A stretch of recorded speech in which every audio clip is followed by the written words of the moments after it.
Has any of you tried to run some of those programs that I uploaded?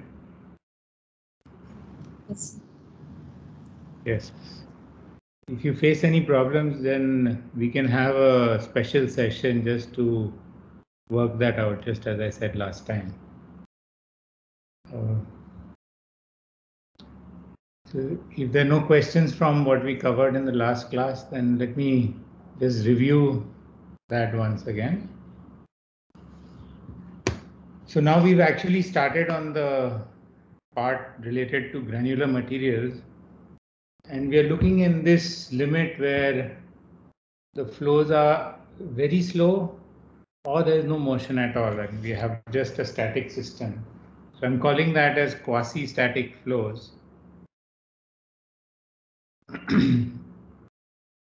And then we looked at some things in the last class which are related to the yield of the material and a new way of calculating the principal stresses. So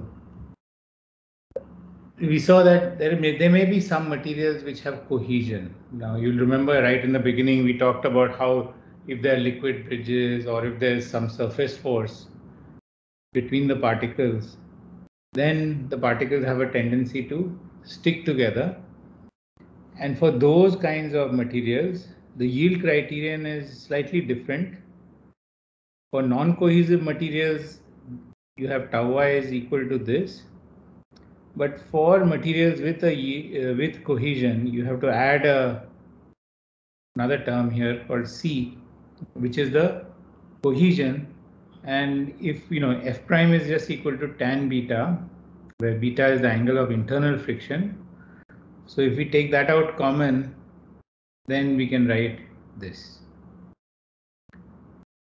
And if we draw this yield criterion graphically, then you see that at when tau I is 0, that is when this line cuts the x-axis, you must have sigma plus sigma A is equal to 0. That means sigma is equal to minus sigma A. That's why the intercept is actually at a negative value of sigma. And then otherwise the rest is the same. And at the point of yield, the yield condition must be tangent to the Morse circle. And so if you look at the geometry, it just gives us that this angle, which is beta, so you get sine of beta is just tau max divided by the hypotenuse, which is sigma A plus sigma M. And if we rearrange all this, then we get this equation, which is the ratio of the principal stresses is this, which we got earlier for just this Mohr Coulomb criterion, and then plus we get another term which is due to the cohesion, and sigma A is some kind of a tensile stress that is required to pull the particles apart. So this is the condition at yield for a cohesive material.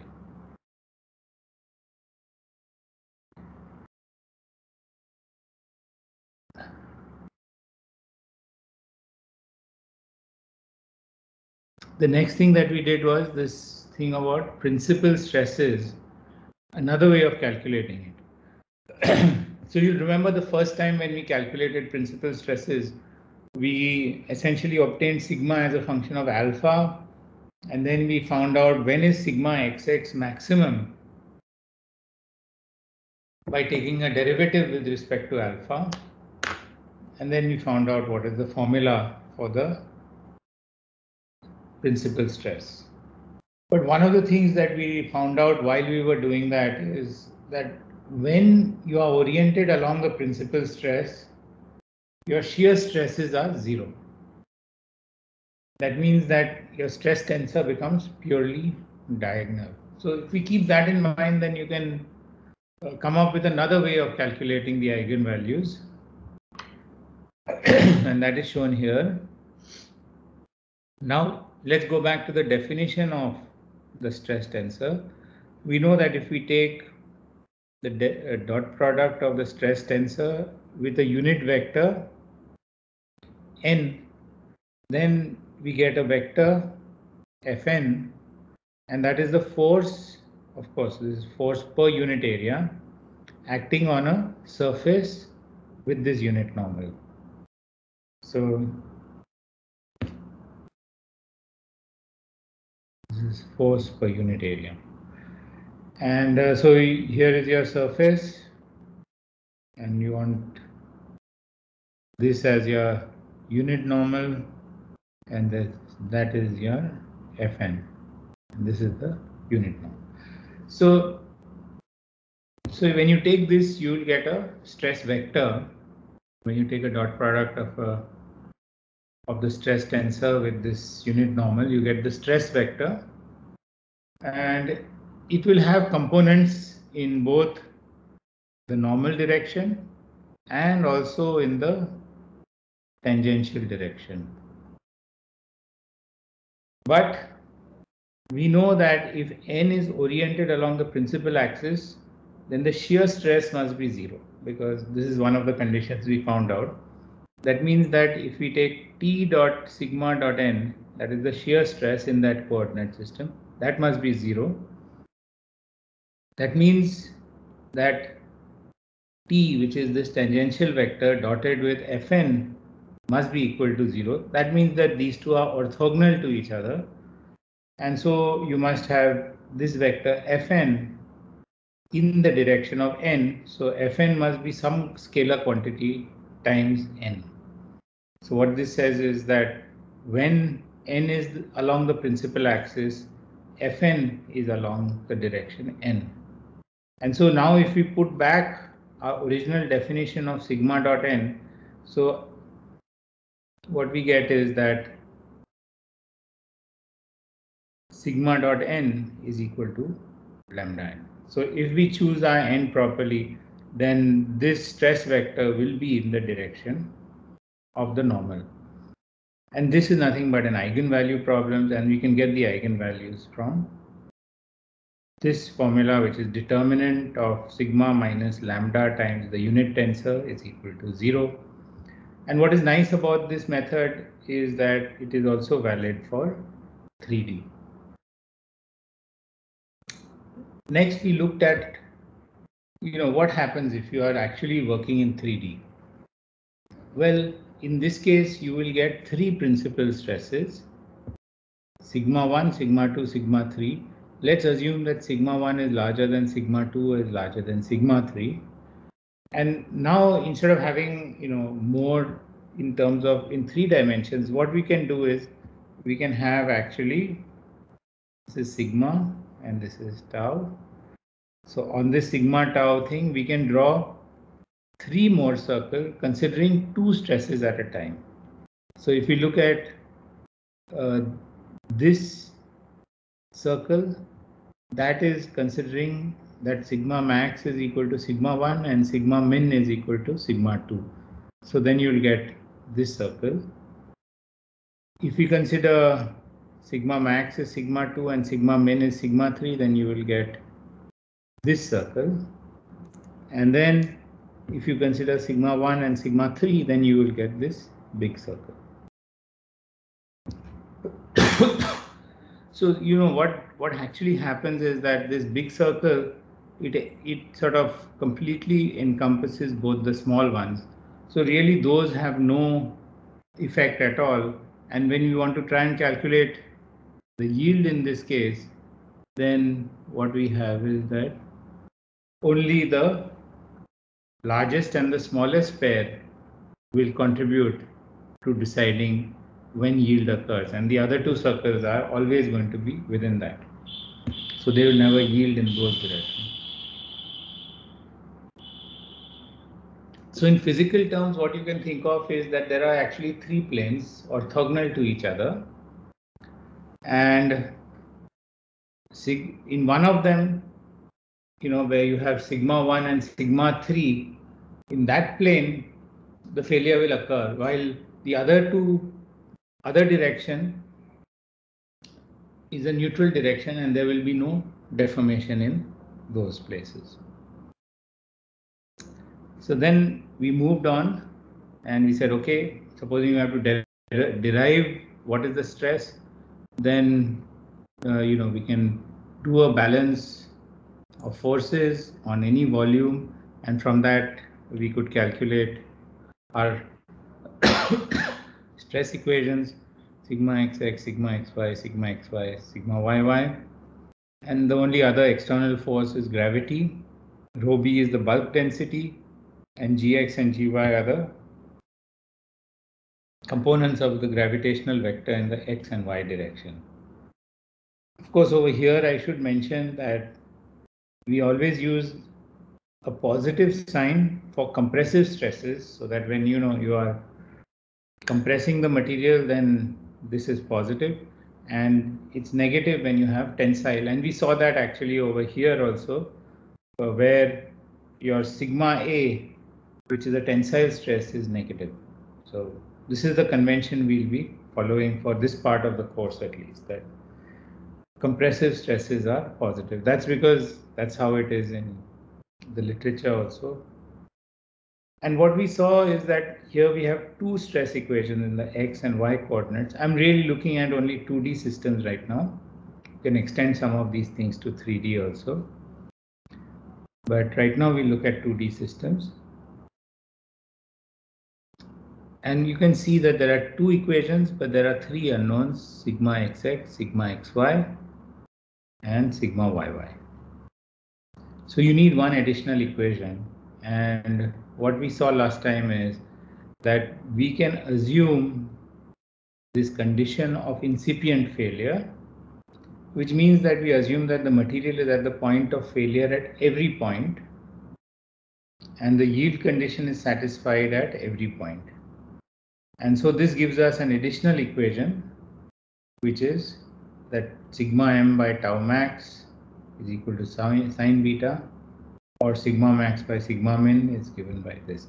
Well, this is for a non-cohesive material. So we are now in a position to actually solve some problems where we can get the stress distribution. And so we're going to look at two examples today. One is this Rankine earth pressure, and the other one is stress distribution in a rectangular bin.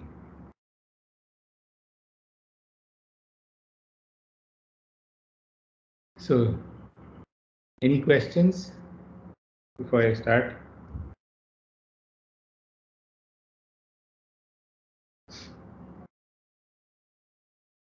Okay, if not, then let's go on.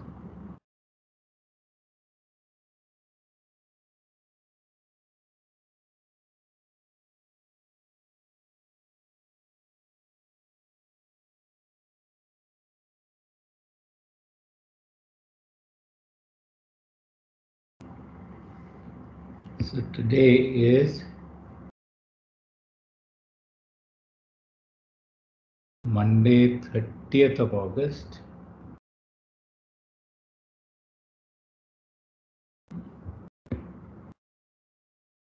So we start the lecture.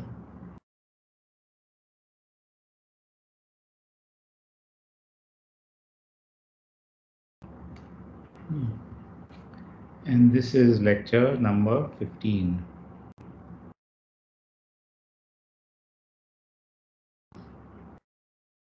Okay. So we want to do one example of calculating the stress, and that is a really old example, and it's called calculation of the earth pressure. So we'll call it Rankine earth pressure. What does it mean? Well, it's just that supposing we look at any large volume of granular material.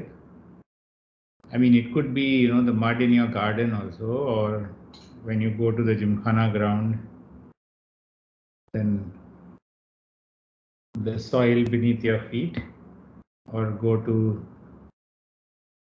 chopati somewhere, and you'll see all the sand there. Now the question is that if you look at this system, where so it's sort of very large in all directions, and we want to calculate what will be the stress in this system. And what we say that one assumption is that this is, let's say, a semi-infinite system.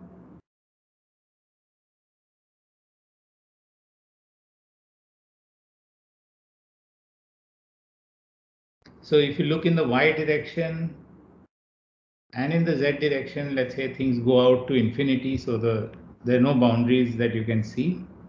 But in the x direction, you have one boundary, which is the free surface, and then as you go to positive x, it goes to infinity. So it's just like looking at an undisturbed granular bed away from all the boundaries. And let's assume that stress varies only in the x direction. So there is no variation in the y and z direction. And what is the objective?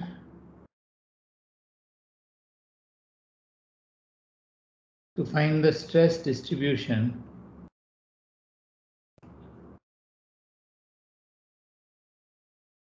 in the system or in the granular bed, whatever you want to call it. So now, once we make this assumption, we can write down the full stress balance equations, which we have just derived, and they are, that's del of sigma xx by del x.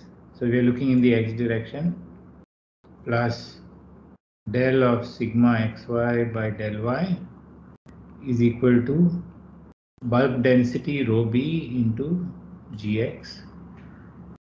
And then you have del xy by del x plus del sigma yy by del y is equal to rho bulk times gy. So these are our stress balance equations.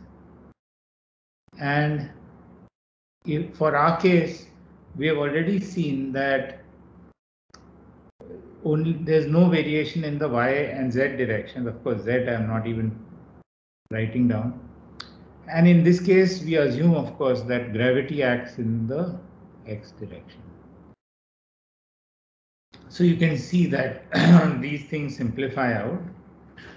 So since there is no variation with y, so this term goes to 0 and this term goes to 0.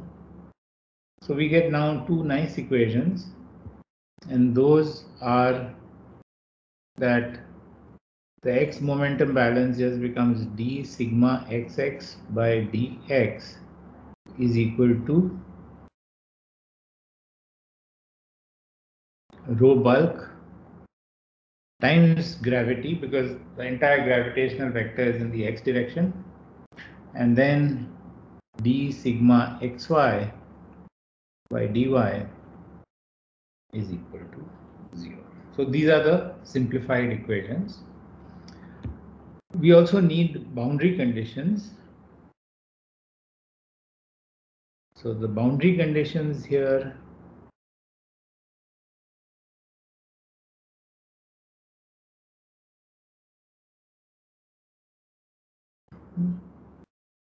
are that on this free surface we must have sigma sigma xx is equal to sigma yy is equal to sigma xy is equal to 0 at x equal to 0. So on the free surface, there's no stress acting on the particles.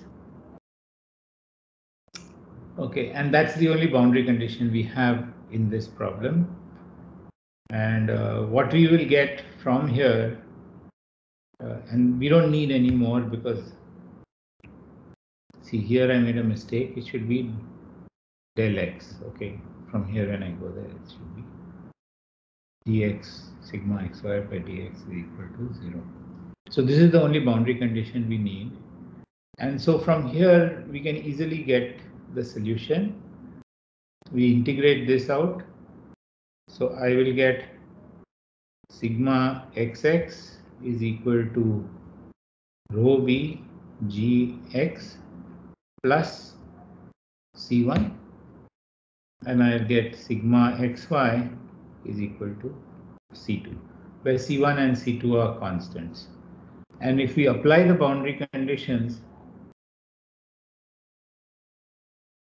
we see that c1 is equal to 0 and c2 is also equal to 0, because that's the only way that sigma xx and sigma xy are 0. And so this means that we have a solution that is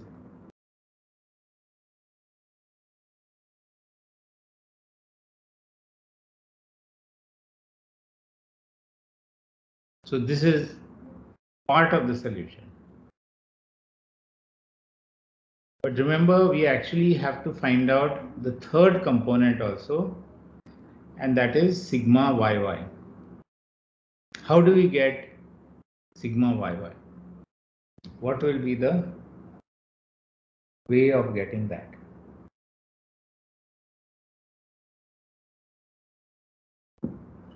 Can someone tell me what should I do to get sigma yy?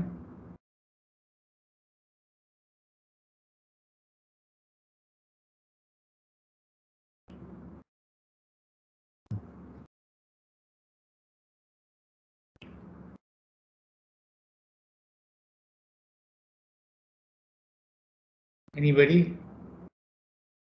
Kiran, do you know how I should get sigma yy? Yes, sir. No? Anybody can guess?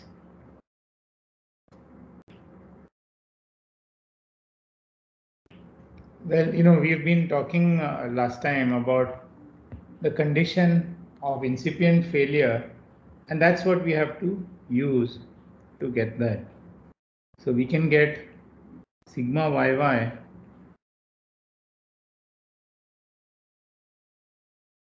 from the condition of incipient failure.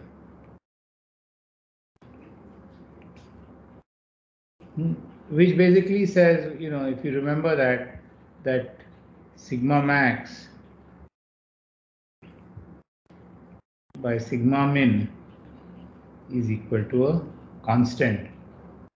It could be 1.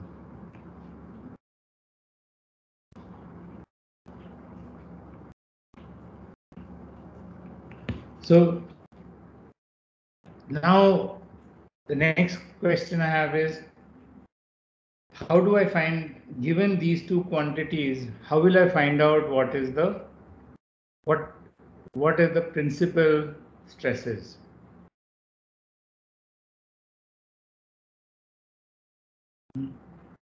Can someone tell me what should be the principal stresses?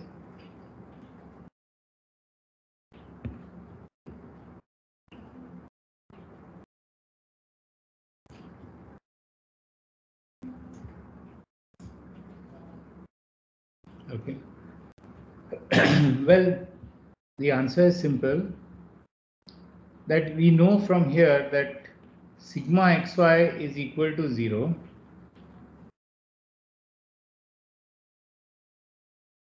So this implies that x and y are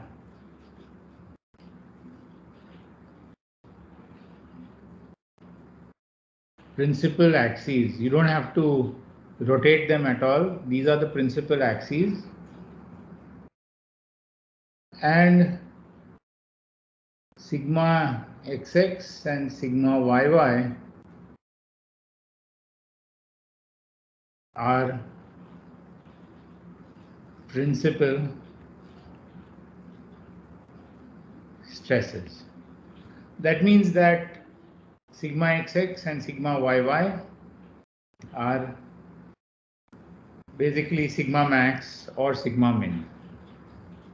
And what we can say is that if sigma xx, you can actually have both the solutions possible. That sigma xx could be sigma max, or sigma yy could be sigma max. So if sigma xx is greater than sigma yy, that means that is the maximum principal stress. Then this is called the active state, and in this case you have sigma yy is equal to sigma xx into 1 minus sine beta divided by 1 plus sine beta, and that is equal to Ka for the active state. And here Ka, you can see, is less than 1. On the other hand, if you have the case where sigma yy is greater than sigma xx, then this is called a passive state. And in here, what you have is that sigma yy is equal to sigma xx, but now it will be more than sigma xx, so this is multiplied by a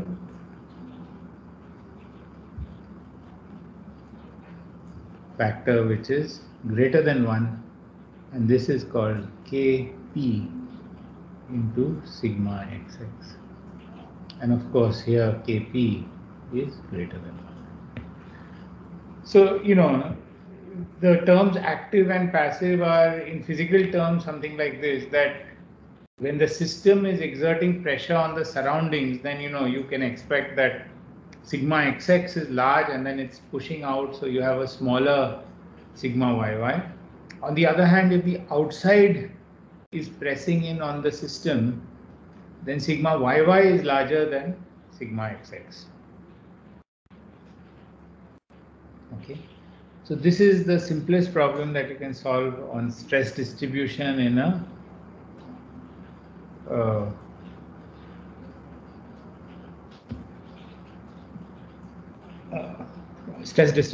granular static bed. Now I want to go to the next slightly more complicated system, and that is to do exactly the same problem but with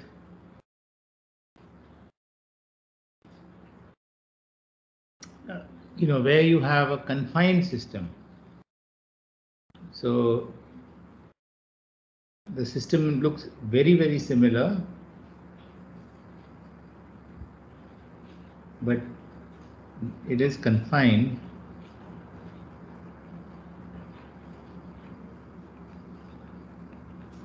So we'll say stress distribution in a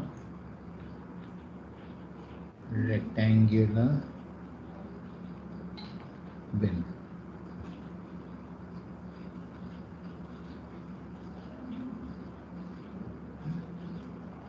And so now it's exactly the same problem as before, but now it's not for a semi-infinite system, but it's for a finite system where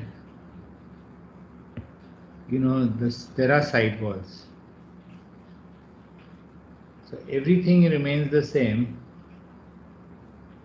but now the system doesn't stretch to infinity in the y direction, but it ends. And let's suppose that the total width of this bin is 2 times w. That means half the width is w. And let's suppose that there are frictional walls. That is, the side walls exert some friction on the particle bed which is inside here.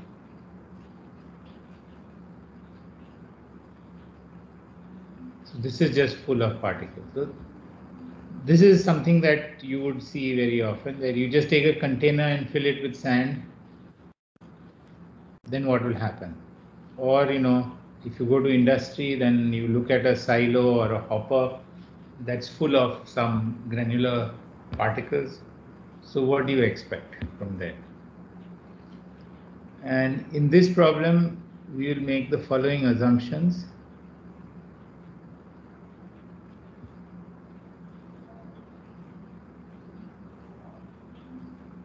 Again, the whole idea is to find out the stress distribution in here. So the assumptions are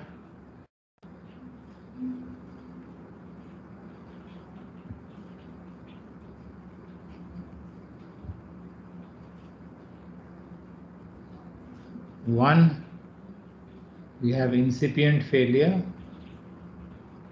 as we had assumed last time in the previous thing. Wall friction is fully mobilized. That's again even at the wall.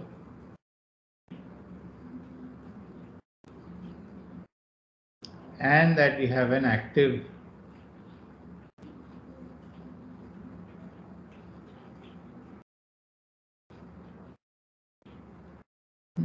which is saying that sigma xx is greater than sigma yy. Okay. Now we can't simplify our governing equations so easily. If we write down our governing equations and we see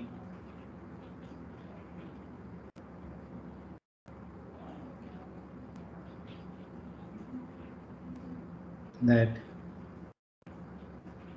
all the terms will remain because nothing is sort of zero over here.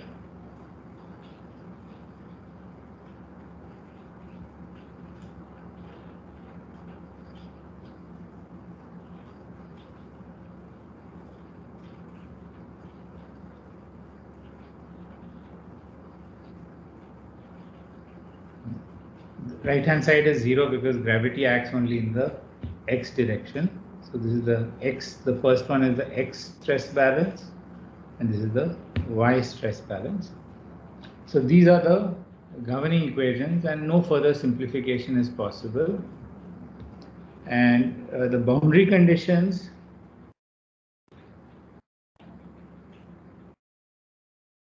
if you look at the boundary conditions,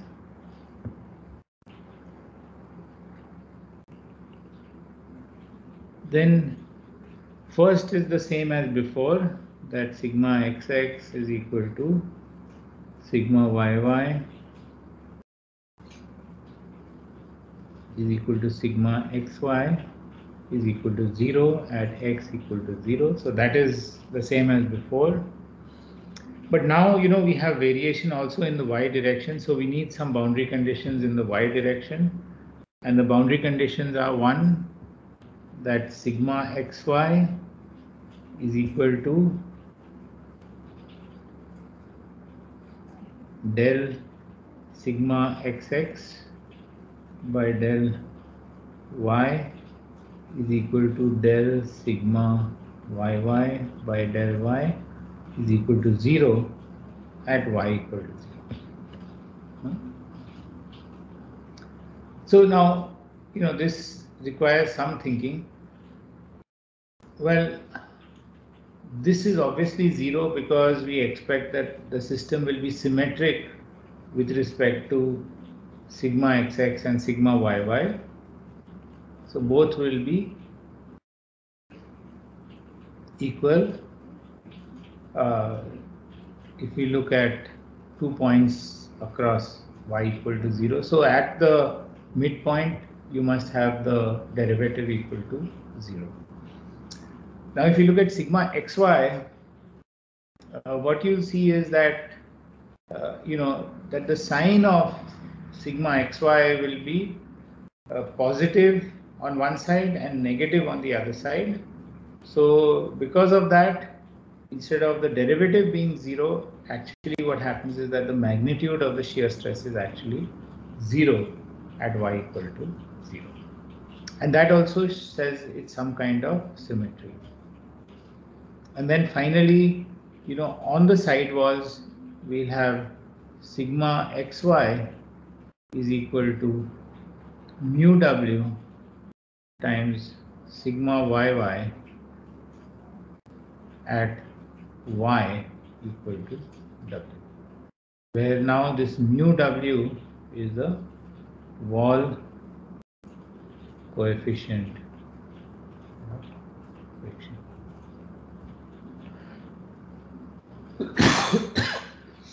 So now compared to the previous thing, we have to maintain these two terms because there will be gradients in the y direction. We also need additional boundary conditions in the y direction, and in fact it is this shear stress which is creating the gradients in the y direction. So because there's a shear stress applied by the wall, so you have a non-zero value of sigma xy at the wall, and it creates gradients inside the system. So this is our problem. So again, as before, we need to add one more equation because these two are not enough to solve the problem. So we need to find out,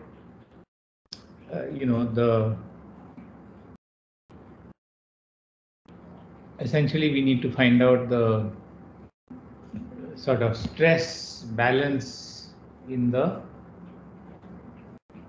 we need to find out the condition for incipient failure.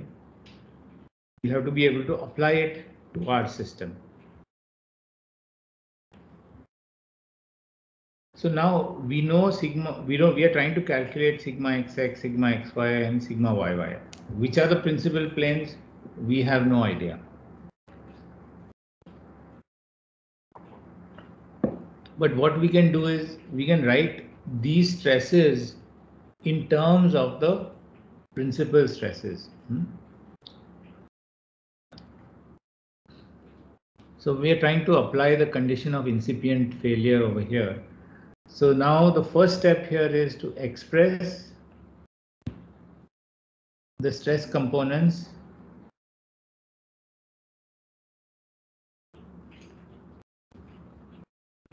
in terms of the principal stresses.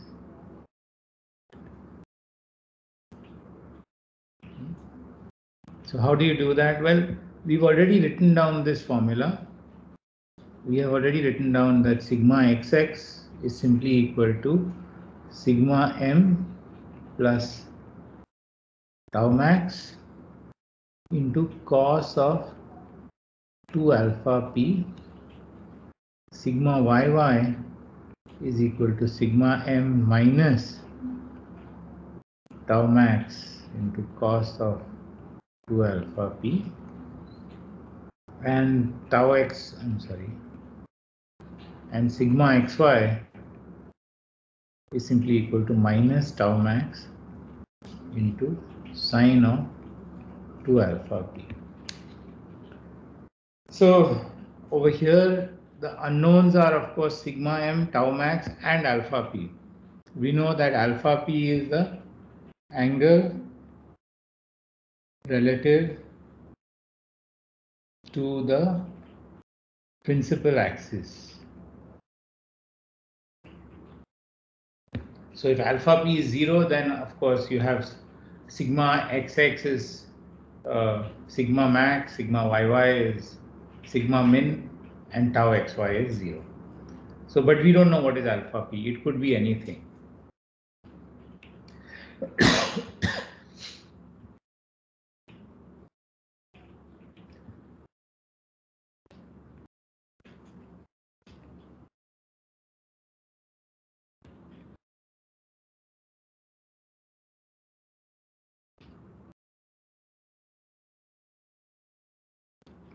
And the reason how we can get this is just to remind you that sigma m is the mean stress, which is just sigma max plus sigma min divided by 2, and tau max is equal to sigma max minus sigma min divided by 2. So sigma m and tau max are in terms of the principal stresses. So we have essentially written these three stress components in terms of three variables, sigma max, sigma min, and alpha p. All three are unknown as of now. And so we know that at the point of incipient failure,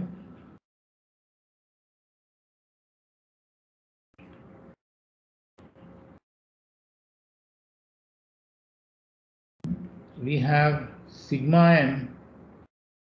I'm sorry. We have tau max is equal to sigma m times sine of beta. So if we use this formula, then we can eliminate one of the variables.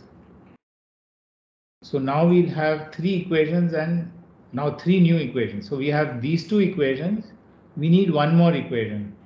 So what I did was I wrote down three more equations. So I have 3 plus 2, 5 equations. But now I have added three more unknowns. So there's no improvement. Now I add one more equation, which is the condition of incipient failure. So this is an additional equation I've added. And now when I substitute into this, then I will get sigma xx is equal to sigma m into 1 plus sine beta cos 2 alpha p, and then sigma yy 1 minus sine beta cos 2 alpha p, and then this is sigma xy is equal to minus sigma m into sine beta sine of 2 alpha p. So now, by adding this one extra equation, we have now expressed sigma xx, sigma xy, and sigma xx, sigma yy, and sigma xy in terms of two unknowns, sigma m and alpha p. So now we have two unknowns. So if let's say if we could substitute for these three, if we substitute for these three variables in these two equations, then you'll have two equations and two unknowns, and the two unknowns are sigma m and alpha p. But again, this is a painful thing. So what we can do is we'd like to just sort of simplify this a little bit more. Okay. Well, I instead of working in terms of sigma m and alpha p and all, which is difficult, I would like to work in terms of sigma xx, sigma yy, and sigma xy alone. So by using these, I can just eliminate one of these two stresses. So now I have three of these, and then by combining them, I can eliminate either one of the stress components. So supposing I add, let's call this equation 1, let's call it as 2, and let's call it as 3. So if we add 1 and 2, then what we get is sigma xx plus sigma yy is just equal to 2 times sigma m. Okay. And then if we do sigma, so if we do 1 minus 2, equation 1 minus equation 2, that means sigma xx minus sigma yy, this is equal to 2 sigma m into sine of beta cos of 2 alpha p. And so now again you can see that there is some simplification possible, because if I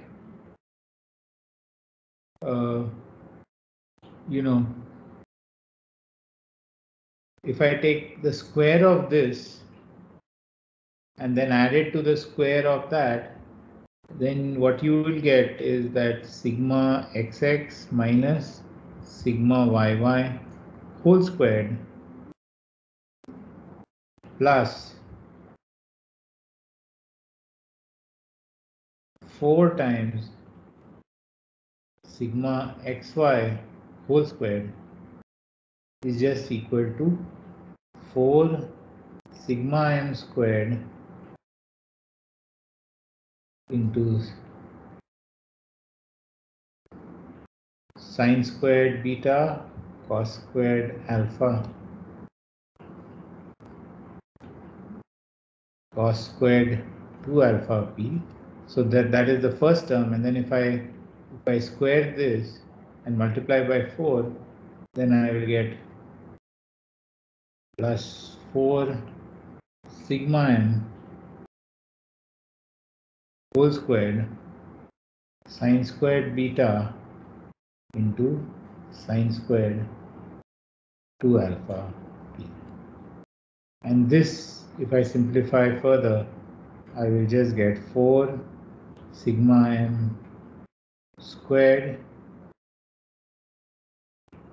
sine squared beta. So by doing this, I've eliminated alpha p, and now if I use this equation, I know 2 sigma m is just sigma xx plus sigma yy. If I put it in over here, then you know that 4 sigma m whole squared is just this term whole squared. So now I get the condition of incipient failure can be written as just sigma xx minus sigma yy whole squared plus 4 sigma xy squared is just equal to sigma xx plus sigma yy. So this 4 sigma m whole squared is just sigma xx plus sigma yy whole squared into sine squared beta. So little bit of algebra we had to do, but this is a general result for any 2D system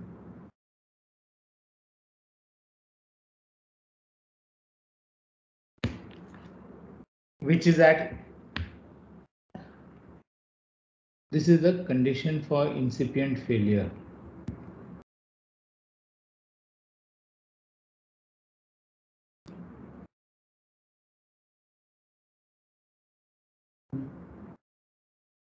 Let me write it again slightly neatly. So this gives us the condition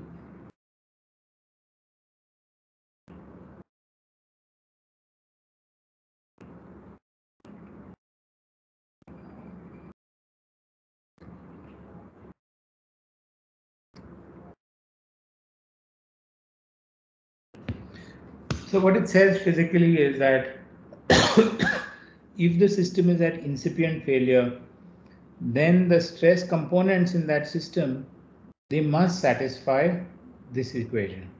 So now this is my third equation. So now by doing a little bit of algebra, I have first of all these two equations, and then I have this equation. So I have 3 equations and 3 unknowns, and now I can easily solve it. And one of the things that you can do, in fact, is that this is nothing but a quadratic equation. If you see this, this is a quadratic equation in all the 3 stresses. And if you like, you can actually just solve for one of them, and if I solve it, then if I solve for sigma yy, then what you will get is just equal to sigma. I'm not doing the algebra, but I'm sure you all can do it.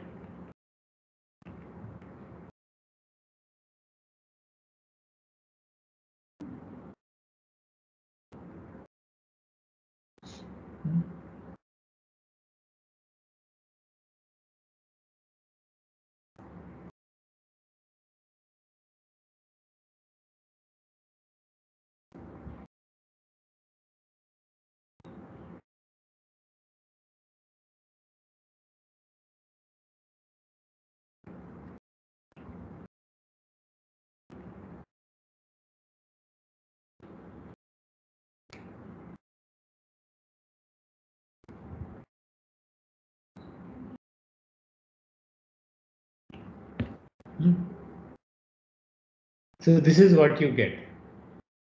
And here usually you will get, since it's a quadratic equation, you'll get plus and minus. So we take minus sign since sigma xx is greater than sigma yy, since we have assumed that. Otherwise, if it's the other way around, then you can take the other thing. So this is what we have. And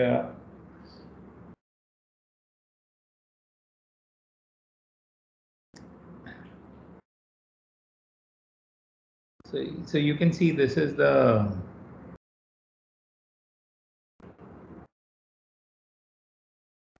what is the, so instead of this equation, I can now write down this, which is a simplified form of this equation written. And this is also valid for any 2D system, not just for the heap problem, but for any one of them, we can just write down this equation. And so I have to essentially solve these two and plus this one.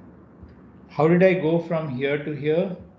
Well, just open out this, so you'll get some quadratic terms. Open out this, you'll again get some quadratic terms. Then collect all terms with, yy, sigma yy squared. Collect all terms with sigma yy. You will get, something like a into sigma yy squared plus b into sigma yy plus c is equal to 0. And then you simplify it, you will get this. Okay. So this is really the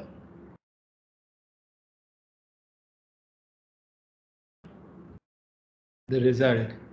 And so we can now solve for this problem, because I have now 3 equations, and those I'll call them as 1, and I'll call this equation as 2, and I'll call this equation as 3. So 1 and 2 are the stress balance equation. 3 is the simplified, or you can say that this is the condition for incipient failure, written in terms of the stress components of the problem. And so we have to solve this. Now, the unfortunate thing is that there is no analytical solution possible. And so we have to do a numerical simulation, and I will show you that result.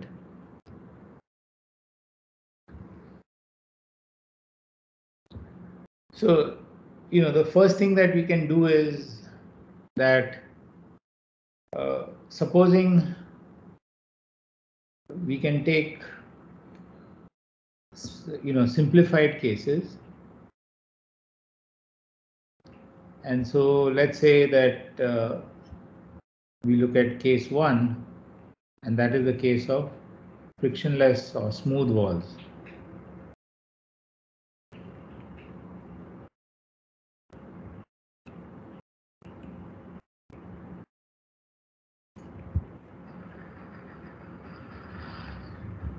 Okay.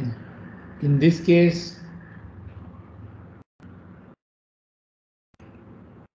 sigma xy will be equal to 0, because from the boundary condition we'll see that if mu w is 0, then sigma xy is 0 at the wall, so obviously everywhere else also it must be 0, because it's 0 at the center and at the wall, so we shouldn't expect it to be anything else.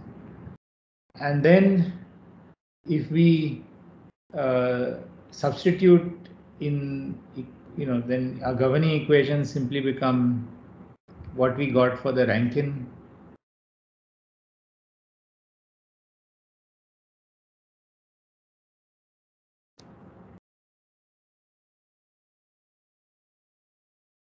system. And from your condition for incipient failure, if you put sigma xy equal to 0, then you can see that this is nothing but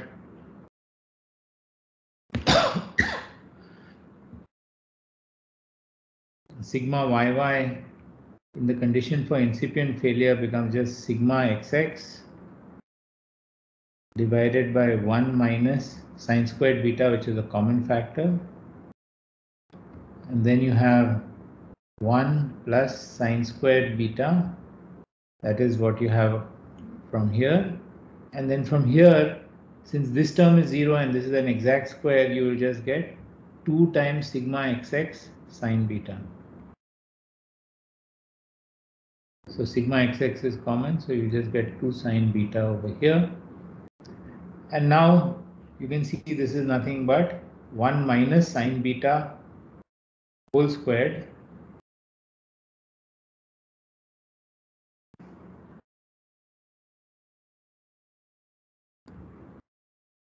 So this is equal to sigma xx into 1 minus sine beta whole squared, and the lower one we can write as 1 minus sine beta divided by 1 plus sine beta.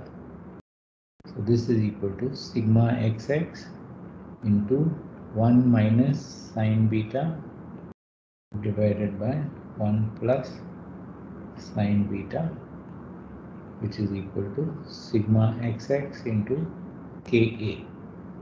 So this gets satisfied the governing equations, then just sigma xx is equal to rho b g into x. So you'll get the Rankine solution.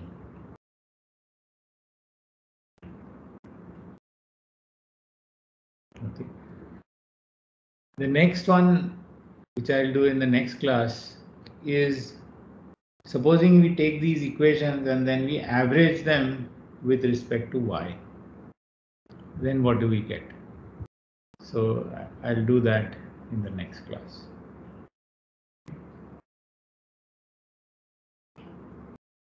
So I'll stop at this point and I'll see you tomorrow morning at 9:30. Thank you, sir. Okay, bye.